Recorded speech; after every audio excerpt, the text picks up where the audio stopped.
বিনে মোৰ আৰু বিকল্প নাই হেনবা বুলিবা আমিও মানুহক কৃষক অকৰা গোচৰ প্ৰভু তুমি হয়তো ক'ব পাৰা ময়োতো তোমাৰ দৰে এজন মানুহ গতিকে তুমি এই কথা মোৰ আগত কিয় গোচৰ কৰিছা জানিলো তুমি সি পৰম পুৰুষ জগতৰে মহেশ্বৰ অৰ্জুনে কৈছে মই উপলব্ধি কৰিছো যে তুমি পৰম পুৰুষ ভগৱন্ত জগতৰে তুমি মহা ঈশ্বৰ নিজ ব্ৰহ্মৰূপে ভৈলাহা বেকত মনত কৰি যুগুতি যে তুমি নিজৰ ব্ৰহ্মৰূপে এই সংসাৰত বেকত হৈ তুমি কি কৰিছা মহা সুখে এক শৰণ ভকতে লভুক ভজি মুকুতি তোমাৰ চৰণত যাতে আশ্ৰয় লৈ জগতৰ জীৱবিলাক যাতে উদ্ধাৰ কৰিব পাৰে তাৰ কাৰণে তুমি এই অৱতাৰ ধাৰণ কৰিছা এই বুলি অৰ্জুনে প্ৰভু ভগৱন্তৰ ওচৰত নিবেদন কৰিছে ইয়াৰ পিছত কি কৈছে আমি হেনয় ভকত বান্ধৱ মাধৱ তোমাৰ তেজিয়া সেৱা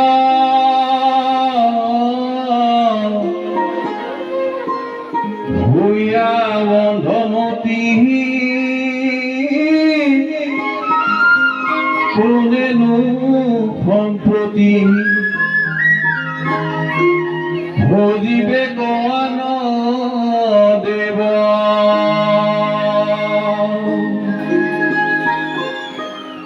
জানিয়া চৰণে বহিলো শৰণে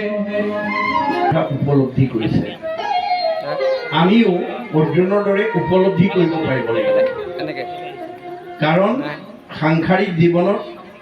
সুখ আৰু দুখ চিৰদিন লগৰীয়া হৈ থাকিব যেনেকৈ দিনটোত আন্ধাৰ আৰু পোহৰ মিলি দিনটো হয় তেনেকৈ সুখ আৰু দুখৰ মাজেদি আমাৰ জীৱনটো গৈ থাকে আমাৰ জীৱন আগবঢ়াই নিওঁতে সুখ আৰু দুখৰ সন্মুখীন হ'বই লাগিব কিন্তু আমি দুখত কেনেকৈ পৰিত্ৰাণ পাব পাৰোঁ এই কথাটো অৰ্জুনৰ যোগেদি আমাক দেখুৱাইছে যে দুখ আহিলে আমি হতাশ হ'ব নালাগিব